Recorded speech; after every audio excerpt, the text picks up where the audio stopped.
Good morning, children. This is lesson number 12, How I Taught My Grandmother to Read. When I was a girl about 12, I used to stay in the village in North Karnataka with my grandparents. Those days the transport system was not very good, so we used to get the morning paper only in the afternoon. The weekly magazine used to come one day late. All of us would wait eagerly for the bus which used to come with the paper, weekly magazines and the post. This is the story about a girl जो कि 12 years की है. She live in a village. वो कहाँ पर रहती थी? अपने ग्रैंड पेरेंट के साथ में नॉर्थ कर्नाटका के विलेज में रहती थी. वो बता रही है पुराने टाइम की बात. वो बोल रही है दोज डेज जो ट्रांसपोर्ट सिस्टम थे वो बहुत ज़्यादा अच्छे नहीं थे. सो जो मॉर्निंग पेपर है वो कब तक मिलता था उन्हें? आफ्टरनून तक मिलता था. और जो वीकली मैगजीन आती थी वीक में एक बार, वो हमेशा वन डे लेट ही आती थी. सो उस गांव में जितने भी लोग थे वो बहुत ज़्यादा डेस्परेटली उस बस का वेट करते थे जो कि न्यूज़पेपर्स, वीकली मैगजीन्स और उनके पोस्ट कार्ड लेटर्स वगैरह लेकर वहाँ पर आती थी. At that time, Triveni was very popular writer in Kannada language. She was a wonderful writer. Her style was easy to read and very convincing. उस वक्त त्रिवेणी नाम की एक बहुत ज़्यादा पॉपुलर राइटर थी जो कन्नड़ लैंग्वेज में स्टोरीज लिखती थी. वो बहुत वंडरफुल राइटर थी और जो उसकी राइटिंग ऑफ स्टाइल थी वो बहुत इजी थी और लोगों को आसानी से समझ में आती थी. One of her novel Kashi Yatra appeared in the serial form in the Kannada weekly Karamveera then. तो उस वक्त जो थी उसकी जो एक स्टोरी थी, एक नॉवल थी काशी यात्रा नाम की, जो सीरियल फॉर्म में कन्नड़ की जो वीकली मैगजीन होती थी करमवीर उसमें आती थी. It is a story of an old lady and her ardent desire to got to Kashi or Varanasi. Most Hindu believe that going to Kashi and worshipping Lord Vishweshwara is ultimate punya. तो ये story एक old lady की थी जिसकी बहुत दिल से इच्छा थी कि वो काशी और वाराणसी जाए, क्योंकि बहुत सारे हिंदुओं का ये मानना होता है कि काशी में अगर वर्शिप करें अपन लॉर्ड विश्वेश्वरैया की तो उससे बहुत ज़्यादा पुण्य मिलता है. This old lady also believe in this and her struggle to go there is described in that novel. तो ये जो लेडी की स्टोरी थी उस काशी यात्रा में, उस लेडी की भी बहुत ज़्यादा इच्छा थी, उसका भी ऐसे ही मानना था और वो उसके स्ट्रगल की कहानी है कि वो कैसे काशी जाने के लिए अपना स्ट्रगल करती है. तो इस नॉवल में ये स्टोरी बताई गई है.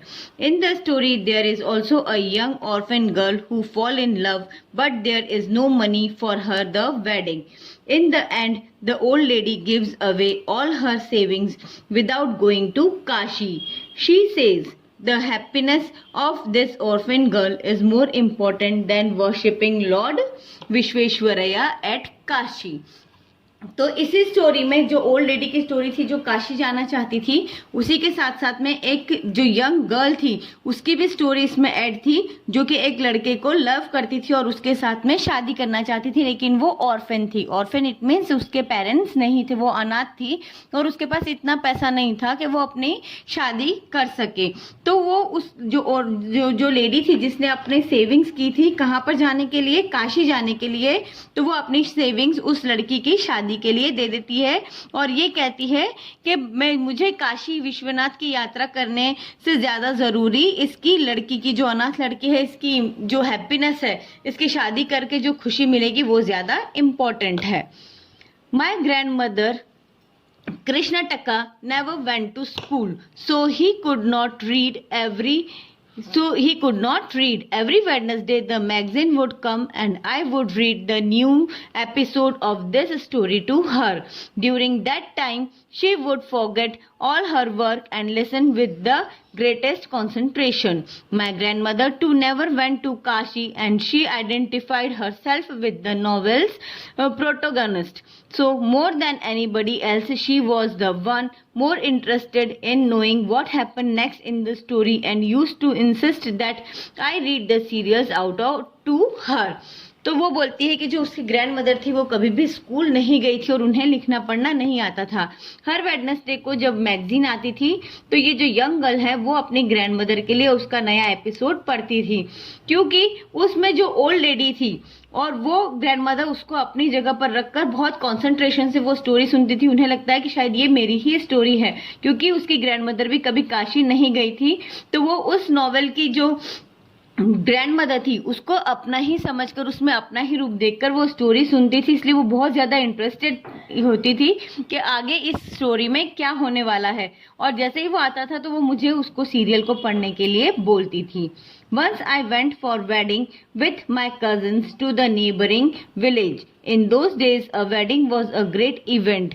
We children enjoy ourselves thoroughly.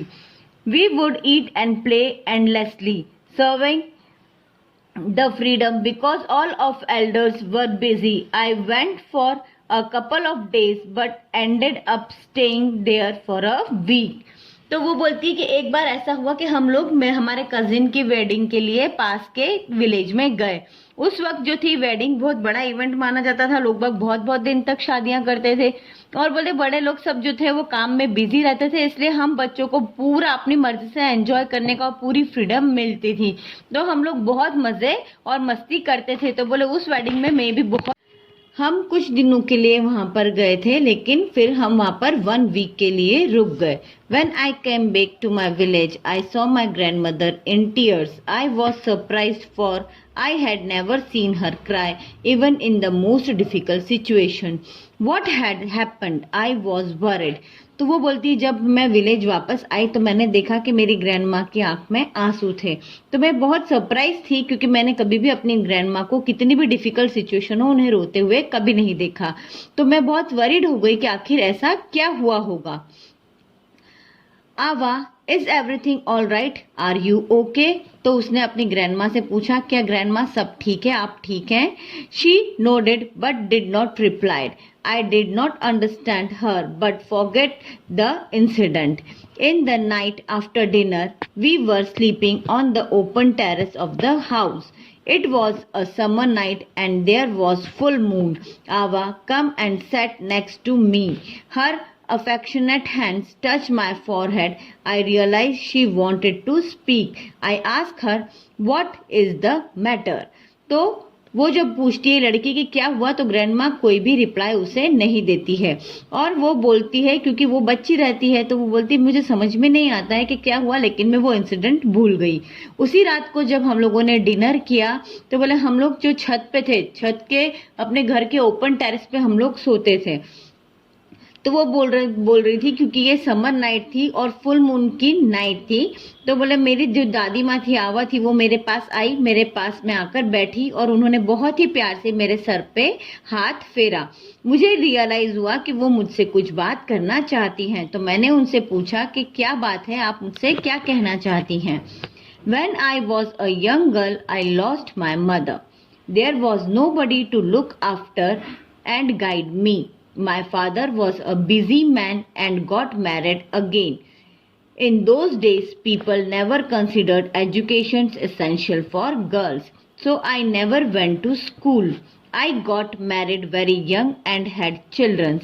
I became very busy. Later, I had grandchildren and always felt so much happiness in cooking and feeding all of you.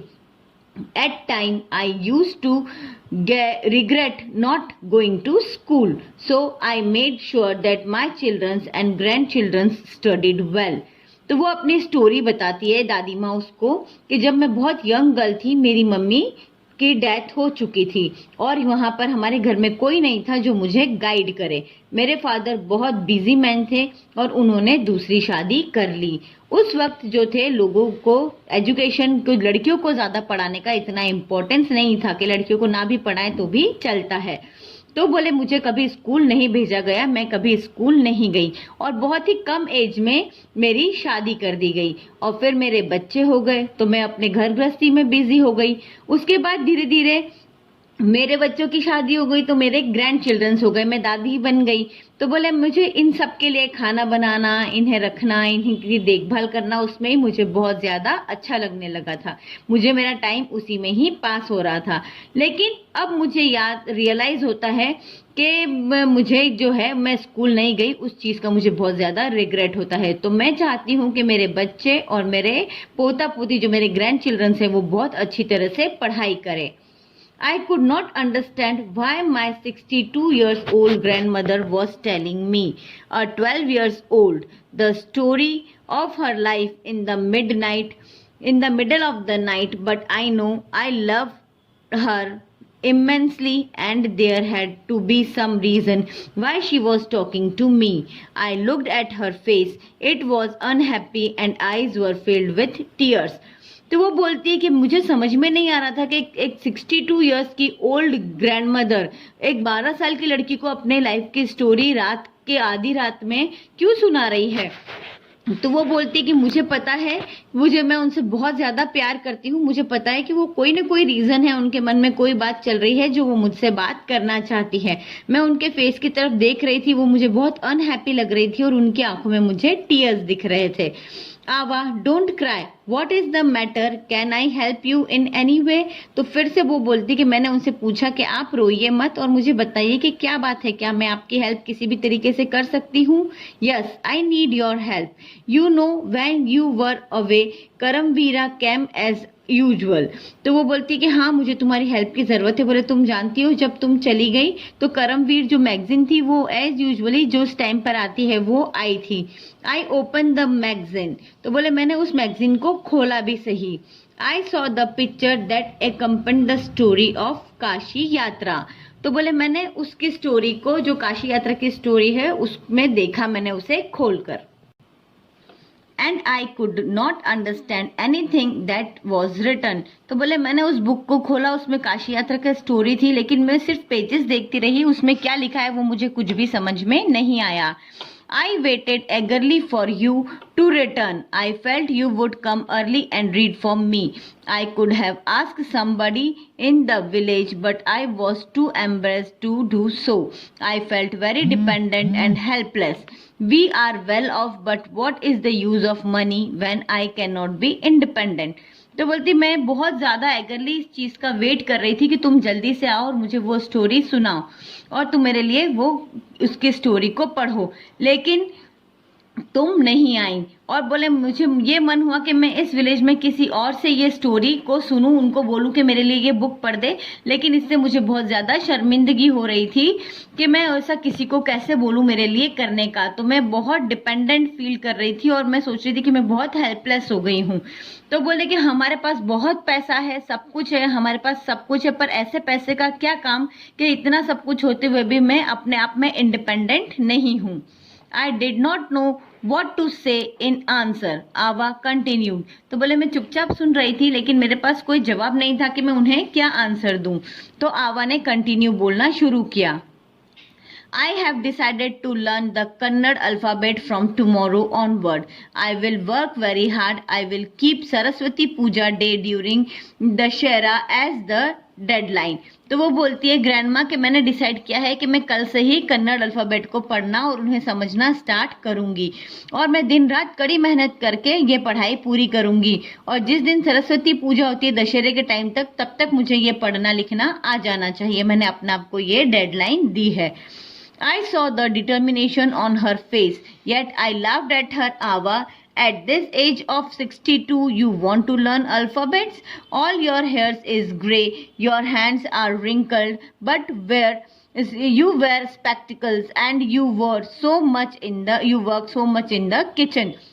बोले मैंने उनके फेस पर एक कड़ी डिटर्मिनेशन देखी, एक कड़ी लगन देखी, लेकिन फिर भी मैं हंस दी उनकी बात को सुनकर कि आवा आप इस 62 इयर्स की एज में पढ़ना चाहती हैं। बोले आपके सारे बाल ग्रे सफ़ेद हो चुके हैं, आपके हाथों पर रिंकल्स हो चुकी है, चश्मा पहनती हैं और दिन रात अपना काम किचन में करने में बिजी रहती हैं। For the good causes, if you are determined, you can overcome any obstacles. I will work harder than anybody, but I will do it. For learning, there is no age bar. तो वो बोलती है कि किसी भी अच्छे काम की डिटर्मिनेशन करो तो उसके लिए कोई भी बीच में रुकावट नहीं आती है, चाहे आप किसी भी एज के किसी भी उसके हो। अगर आप कड़ी मेहनत से आप अपना काम करेंगे तो आपको कोई भी नहीं रोक सकता है। The next day I started my tuition. Ava was a wonderful student. The amount of homework she did was amazing. She would ready, repeat and recite. I was her only teacher and she was my first student. Little did I know then that one day I would become the teacher in computer science and teach hundred of students. तो बोलते next day से ही जो है वो मेरी tuition start हो गई। जो मेरी दादी थी आवा, वो एक बहुत ही वंडरफुल स्टूडेंट साबित हुई। मैं उन्हें जितना होमवर्क देती वो बिल्कुल कड़ी मेहनत से उसे पूरा उसी वक्त में करके बताती थी। वो हर चीज को रीड करती, जो मैं बोलती उनको रिपीट करती, रिसिट करती, और मैं उनकी पहली टीचर थी और वो मेरी लाइफ की फर्स्ट स्टूडेंट थी। उसके बाद धीरे धीरे जितना मुझे आता था मैं उन्हें बताती चली गई। बाद में मैं एक कंप्यूटर साइंस की टीचर बनी और बहुत सारे बच्चों को पढ़ाती थी। The Dashera festival come as usual. Secretly, I bought Kashi Yatra, which had been published as a novel by that time. तो ऐसे ही बोले धीरे धीरे करके दशहरे का फेस्टिवल आया और मैं काशी यात्रा की जो पब्लिश हुई थी नॉवेल वो मैं लेकर आई थी। My grandma called me at the puja place and made me sit down on a stool. She gave me the gift of a frock material. Then she did something unusual. She bent down and touched my feet. I was surprised and taken aback. Elders never touch the feet of the youngest. We have always touched the feet of God, elders and teachers. We considered that as the mark of respect. तो वो बोलती है जब दशहरा का आया था, वो novel publish हुई, मेरी ग्रैंडमा ने मुझे पूजा के प्लेस पे बुलाया। उन्होंने मुझे एक स्टूल पर बिठाया और मुझे एक फ्रॉक मटेरियल गिफ्ट किया। उसके बाद उन्होंने कुछ ऐसा किया जिसकी मैं उम्मीद नहीं कर सकती थी। उन्होंने मुझे बैठाकर मेरे पैर छुए। मैं बहुत सरप्राइज थी क्योंकि बड़े हमेशा जो छोटे रहते हैं वो बड़ों के पैर छूते हैं और बड़े आशीर्वाद देते हैं, लेकिन वो मेरे पैर छू रहे थे। तो मैंने उनको बोला कि अरे अरे आप ये क्या कर रहे हैं। बोले बड़े कभी भी छोटों के पैर नहीं छूते हैं। तो मुझे उन्होंने बताया कि हमेशा भगवान के, अपनों से बड़ों के और टीचर के पैर छूने चाहिए। ये उनकी तरफ से, जो हमारी तरफ से उनके लिए रिस्पेक्ट है, उसका मार्क को शो करता है। She said, I am touching the feet of a teacher, not of my granddaughter, a teacher who taught me so well, with so much of affection that I can read any novel confidently in such a short period. Now I am independent. It is my duty to respect a teacher. It is not written in our scripted that the teacher should be respected irrespective of the gender and age. तो वो बोलती है कि मैं अपनी जो पोती है, ग्रैंड डॉटर है, उनके पैर नहीं छू रही हूँ, मैं अपनी टीचर के पैर छू रही हूँ जिन्होंने मुझे बहुत अच्छी तरीके से पढ़ाया है, बहुत ही प्यार से, बहुत ही अफेक्शन से, कि अब मैं खुद वो नॉवेल को अपनी मर्जी से पढ़ सकती हूँ और बहुत ही कम टाइम में पढ़ सकती हूँ। अब मैं एक इंडिपेंडेंट लेडी बन चुकी हूँ। तो ये मेरी ड्यूटी, अपनी ड्यूटी होती है कि हम अपने टीचर की रिस्पेक्ट करें, चाहे वो टीचर कुछ भी हो, किसी भी एज का, किसी भी जेंडर का हो। यह हमारी फॉरमोस्ट ड्यूटी होती है कि हम अपने से बड़ों का, अपने को जो ज्ञान देता है, अपने गुरु की रिस्पेक्ट करें। I did return the namaskar to her by touching her feet and gave my gift to my first student. She opened it and read immediately the lit title Kashi Yatra by Triveni and the publisher name. I knew then that my student had come off with flying colors. तो वो बोलती मैंने return में उन्हें नमस्कार किया और उनके पैर छूकर, और जो मेरे पास जो उन्होंने मुझे गिफ्ट दिया था पहला स्टूडेंट होने के इसमें, तो मैंने उन्हें एक जो बुक दी, उन्होंने इमीडिएटली काशी यात्रा की बुक को ओपन किया, उसका नाम पढ़ा मेरे सामने, काशी यात्रा, और रिटर्न एंड पब्लिश्ड बाय त्रिवेणी। तो मैं समझ गई कि मेरे स्टूडेंट अब वो अपने आप अपना जो है बुक पढ़ने के लिए, अपने काम करने के लिए रेडी है। अब वो अपने जीवन में सब कुछ अपने आप कर सकते हैं। Thank you.